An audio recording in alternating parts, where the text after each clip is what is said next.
Reading with your kids. Hola, ni hao, konnichiwa, assalamu alaikum, shalom, mahaba, monimulu wanji, namaste, jumbo, bienvenidos. Hi, my name is Jedley, and this is the Reading with Your Kids podcast. We are coming to you from the beautiful neighborhood of Reedville in the southwest corner of Boston, Massachusetts. We are so delighted and so very honored that you join us in our mission to help all families grow closer through reading. Please be sure to tell all of your family and friends about the show, and please be sure to subscribe to the show on the iHeartRadio app, on Spotify, Apple Podcasts, Amazon Music, Himalaya, Good Pods, Podcast Addict, wherever you find your podcast. Our guest today is Stephen Guarnaccia. He's here to celebrate the story of pasta. This episode of the Reading with Your Kids podcast is brought to you by A is for Always, an adoption alphabet. Beautiful picture book written by Linda Cutting. A is for Always, with your hand in mind. Adoption's a gift that will last for all time. With gentle rhymes and lovely illustrations, A is for Always celebrates the joy and love of adoption from A to Z, with B for birth parents, Q for questions, and U for understanding. It frames challenging aspects of adoption in a way children can understand. Best of all, each page shows a different adopted family of cuddly animals welcoming and cherishing a new child. It's a beautiful book. You want to add it to your family library. A is for Always, an adoption alphabet by Linda Cutting. This episode of the Reading with Your Kids podcast is brought to you by The Moon from Dehradun, a story of partition written by Shireen Shamsi. This is a really, really powerful book inspired by the author's family story. This lyrical, moving picture book is a testament to the strength, courage, and perseverance of the over 15 million refugees displaced by the largest forced migration in recorded history. And it shares a young girl's journey from her old home to her new one. This is a really, really powerful story that will inspire lots of fantastic conversations in your home. It belongs in your family library. It belongs in every classroom library. Get your copy today. The Moon from Dehradun, a story of partition by Shireen Shamsi. Join us right now from Brooklyn in New York City. This is going to be an absolutely delicious episode of the Reading with Your Kids podcast. I hope I can get through it without slobbering all over the microphone. Our guest is Stephen Guarnaccia. He is here to celebrate the story of pasta. Stephen, how are you? Oh, just fine. I'm a little sorry to see summer through my rearview mirror, but really excited about the fall, excited about all of the food opportunities that cooler weather are going to bring. And I'm delighted to be here on your show. So thank you. You are most welcome. As I said, I love pasta, and I survived on pasta. I was telling Stephen before the show, I was invited to speak at a panel at Emerson College, and I mentioned the fact that to the students there that back in the 80s I was living in an apartment that cost me $100 a month for rent. I was very poor at that time, and I survived on pasta. If it wasn't for pasta, I wouldn't be here today. And you know.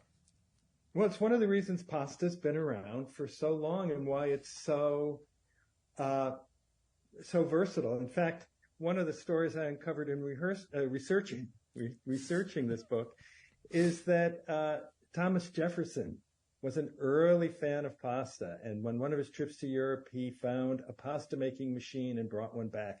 He loved, of course, various mechanized devices, but he actually thought that pasta could be a great food to found a new country on because it was cheap, easy to produce, And so he was extremely enthusiastic about pasta, and in fact may have been one of the sources for bringing what we know of as macaroni and cheese to America, which is, by the way, a purely American invention. You'd be hard-pressed to go to Italy and find macaroni and cheese on a menu. Ah, fascinating, fascinating. I really want to delve into this. And that, I mean, we just learned something pretty spectacular. But there's a controversy that I've known. We've hosted international kids here in our home. Yep. And we've hosted, and most of them have either come from Italy or China. And so the debate has come up, where was pasta invented, Italy or China? Well, and the sort of folklore has Marco Polo going to China,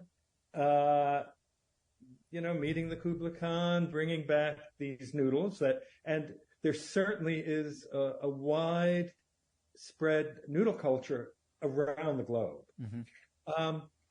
But it's kind of felt that was something of a myth. It doesn't mean that pasta didn't come from Asia. It probably didn't come in any case through Marco Polo, but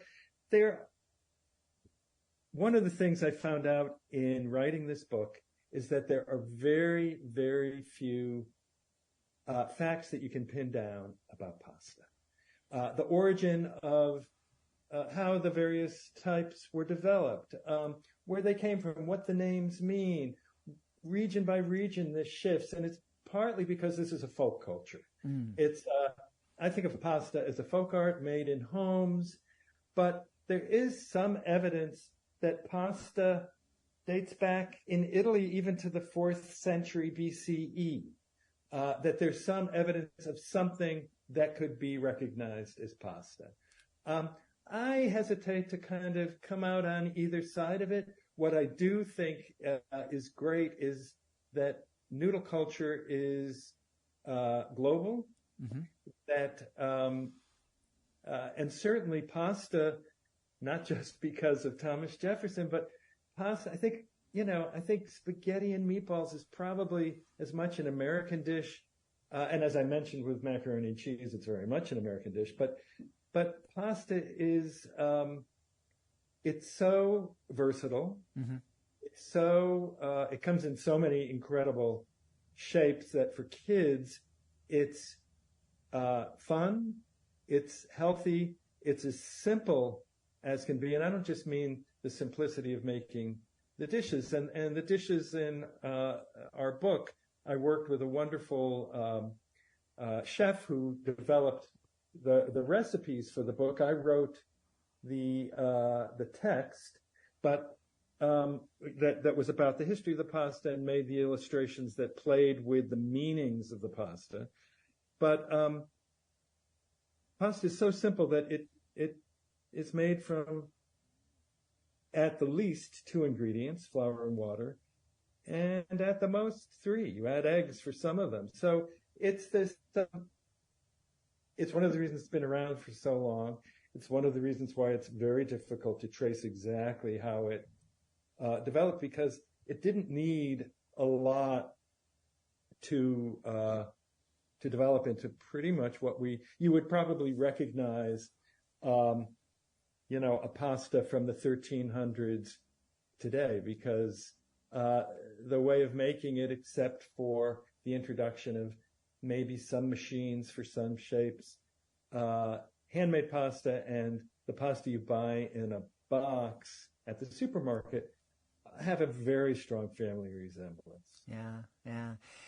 Well, I've actually had the experience of making pasta from scratch, not with a machine.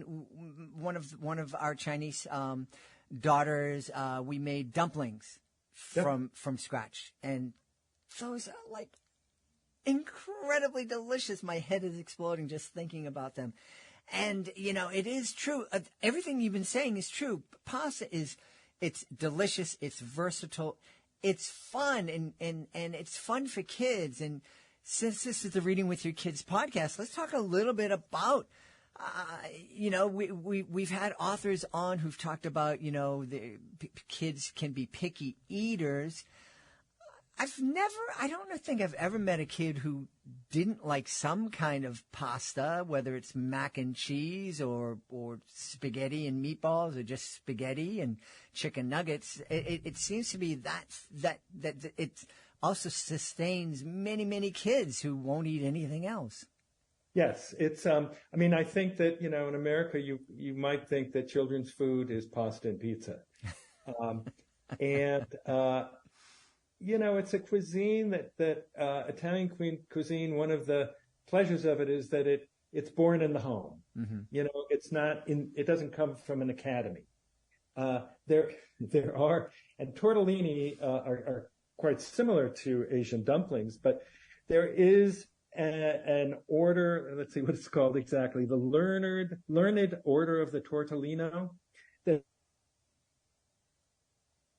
How thin the pasta dough needs to be to make a tortellino, and how much each one has to weigh, and the fact that you should be able to get 7 uncooked ones into a tablespoon. But besides, sort of unusual strictures like that, mm-hmm. which is, I think, probably as much for fun as anything else, it's a very, let me say democratic, but very home-based cuisine. Yeah. And so it seems natural that, and a lot of shapes are actually made for children. Mm-hmm. The teeny shapes known as pastina, they're made specifically for kids, both because kids like things that are small and miniature, and also for the youngest children in terms of digestibility. Tiny little star pastas in chicken broth, for instance, is one of the first solid foods that many Italian kids get. Mm-hmm. But my daughter, I have an 8-year-old, and she is one of those picky eaters. However, pasta and many shapes of pasta with butter and some grated cheese is her go-to dish. So yes, and it's and there's the fun factor, that there are these, and that's partly the book was really a response to how many wonderful shapes pasta comes in, and how many, truthfully, wacky names pasta has. I mean, that every pasta name means something, and many of them mean really fun things: little worms, butterflies, strings, little cakes, little hats. So corkscrews, they're elbows. Mm-hmm. What we call elbow macaroni, which in Italy is known just as macaroni. That's mm-hmm. the basic macaroni. In Italy, it's gomiti. That's the word for elbow macaroni. And there's a lot of body parts, little ears, orecchiette. So partly, I wanted this book to be also a fun read, mm-hmm. that just on the level of words, wordplay. If you like funny words, which the sound of the words themselves is fun to pronounce, and then what they mean is delightful, what they look like is playful, and no pasta shape hangs around for long unless it works as something you can cook, and that you can cook simply. It's got to be easy to cook. It's got to cook quickly. Mm-hmm. Most pasta is 4 minutes, mm-hmm. Boiling. And it's got to hold whatever the ingredients are that you put it with, whether it's tomato sauce, butter and cheese, all of the things like the ridges and the curls and the holes, and they're all meant to keep whatever is on it from sliding off. Yeah. And which also makes it fun and easy for kids. Yeah. Yeah. Well, I had elbow macaroni last night. And did you have elbows on the table as you ate it? I absolutely did. Just right over the thing. Just kind of, it's coming up. And my daughter always makes fun of me. She says elbow macaroni is such a boring boring type of pasta. I don't care. These young people, they can criticize me all they want. They can have all their fancy pasta shapes. Give me a little elbow macaroni and tomato sauce, and I am a happy person. Great. Yeah. What was it that inspired you to write the book, The Story of Pasta? Well, so my background is on my father's side, Sicilian, Italian-American, from the Boston area. And on my mother's side, from Long Island, German-Jewish. And I grew up kind of straddling cultures. And I certainly was introduced to food from both of those cultures growing up, but I was as likely to eat pasta from a can. I hate to, Chef Boyardee ravioli, as I was to eat, a home-baked pan of lasagna, say. And as I got older and delved deeper into the Italian side of my background, I started traveling to Italy, became totally enamored with the language. And I talked about how fun some of the names are. And when I first learned Italian, one of my favorite first sentences was, or phrases was, La ragazza sulla terrazza, which just means the girl on the terrace. I loved the way these words looked and the way they sounded, and I love Italian food, and I recognized that these words were great. They just had great possibilities, and I'm a word person. I love to read. I think that playing with words is a great way to enter the world of reading, first recognizing words as individual elements in a whole train of thought. And I wanted to, in a sense, honor these words by, and I love to draw pictures that play with the ideas behind words. And as I started to think about farfalle, which are butterflies in Italian, which are those little bow tie shaped pastas or butterfly shaped pastas, and the fact that spaghetti means little strings, and of course it's obvious they're little strings, I thought, wouldn't it be great to make a book that illustrates the meaning behind each of these shapes and teaches kids through the discovery of the meaning of the words to encounter the food itself, cook it, learn to cook it, and some cases even learn to make it. It's as you talked about, making dumplings with your Chinese daughter, and there's something wonderful about making the food that you eat. Yeah. And making it from scratch. Yeah. And it's if I don't want to strain the metaphor, but the elements in making a dish are like the words that make a sentence, and you put all of these things together, and a dish is a story. Each of these pastas has a story, what the word means, but then the history of the pasta. They came about at different times because of things that people were interested in. Two of my favorites, though we talked about where pasta comes from, how long pasta's been around, certainly at least from medieval times, the 1300s say, but many of the pastas that we know are actually from the beginning of sort of the Industrial Revolution, when machines started to also help make pasta, but machines inspired some of the pasta. Rotte, which are little wheels, were only invented once the automobile came about. And radiatori are little radiators. Two of my favorite pasta origin stories are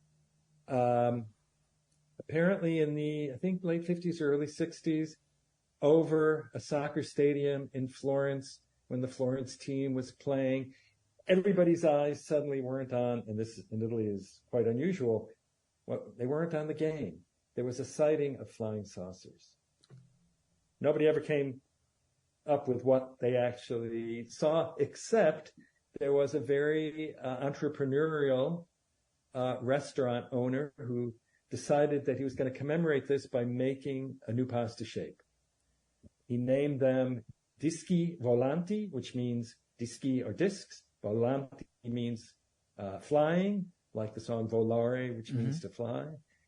And so here's a pasta shape invented in modern times. The other one that I thought must be an ancient shape, cavatappi or corkscrews, which seem like they've been around forever. It turns out only came about again in the 60s because there was a pop singer, kind of Italian's Elvis, named Adriano Celentano.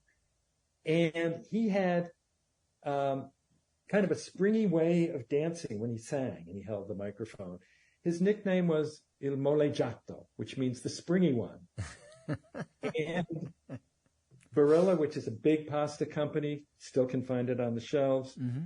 The legend is that there was a mistake in the production of one of their shapes and it came out twisted. And they thought, let's make this shape on purpose. And let's name it after Adriano Celentano, who, you know, it'd be like naming a pasta Elvisoni or something. And they spelled it with two L's, even though the singer spells his with one for copyright reasons. But also for copyright reasons, Barilla is the only company that calls them Celentani. They own the copyright. And so everybody else calls them cavatappi in Italian, which means pulling out a cork or corkscrew. Wow, that's fascinating. And it's neat that you have all that information in the story of pasta. I'm imagining that a family could sit down with the story of pasta and just plan out a pasta meal 2 or 3 times a week with, you know, a different pasta shape and a different story. Talk about great conversations that you could have over the dinner table or in addition to while you're making it with your kids in the kitchen. Yes, exactly. And the book is very kid-friendly.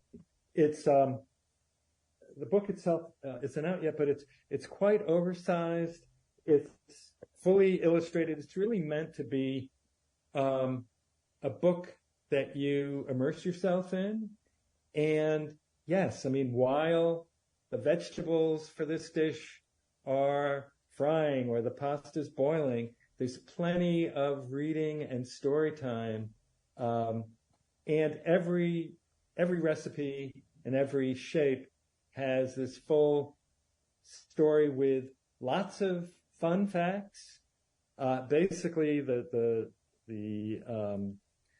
my attempt was to speak directly to kids, so I had a lot of fun goofing around with the reader that I imagine would be reading this. Could be their parents. I hope they didn't groan too much at the jokes, but you know, my daughter is often Dad, you know, when I tell a particularly bad joke. Well, this book is full of those. But ideally, a kid would come into this book, understand that this is for them. It's filled with humor, jokes, lots of information, great facts that you can share with your friends, goofy facts like the springy pop singer, but also history. So it's really, to me, it's as much a book about food as it is about words. Yeah.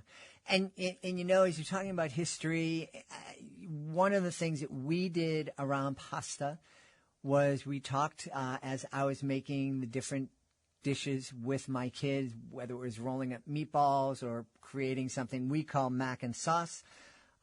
We talk about the history of our family and who taught me how to make this recipe. So my kids learned about my grandmother and about aunts and uncles and, you know, people who had gone before they came into the world. And so it's a great way to talk about that family history too. It's true. And because, as I said earlier, that this is a cuisine that came out of the home and out of families, and largely made by hand cuisine. Everybody's grandmother, I mean, if somebody in your family made some kind of, and it's true beyond noodles and pasta, your grandmother's pot roast or your uncle's hamburgers, everybody brings their own kind of signature to the way they make something. And then we want to kind of preserve the memory of the people through the food and the way we prepare it for our kids. Yeah. Knowing that our kids are going to pass this on. And in fact, all of the pastas in the book, they only survived because they were passed on from one generation to another. As I said earlier, not because there was an academy of cuisine, but because one family passed it on to the next family and on to the next. Yeah. Well, stories, very much like stories, like folk tales. These are folk tales. And in fact, they're as unreliable and unverifiable as many folk tales. As much as I could try to pin down exactly, the story of this or why this came about or how come it's named that, I constantly found somebody else who said, well, in fact, that's not true. It's because, and I love that. That's what folk tales and fairy tales are about. And it's also why there's so many versions of the stories that we know. Yeah.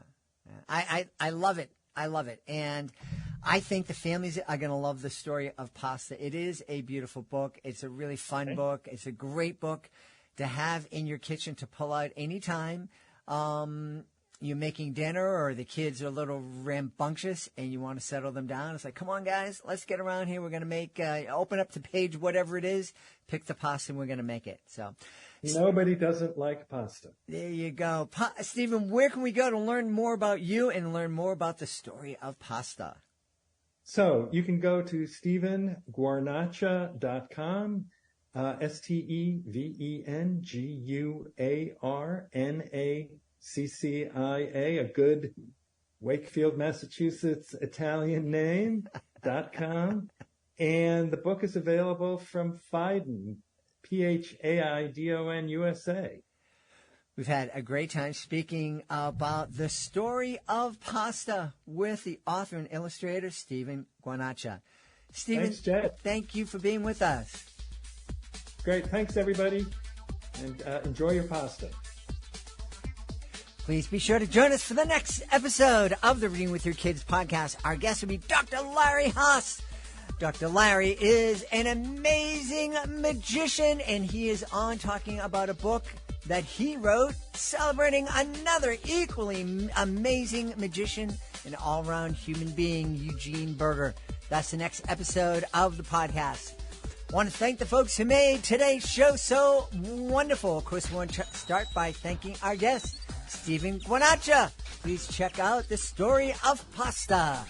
Also want to thank Linda Cutting. Please be sure to check out A is for Always. And we also want to thank Shireen Shamsi. Please check out her book, The Moon from Dehradun, A Story of Petition. I want to thank my amazing staff, Fatima Khan, Rory Grady, Ann O'Leary, Soji Franklin. I want to thank my beautiful wife for all the support she gives me. Most of all, we all want to thank you. Thank you so much for taking the time to join us today. And as always, thank you so very much for taking the time to make the world a better place by reading with your kids. I'll be looking for you in the next edition of the Reading with Your Kids podcast.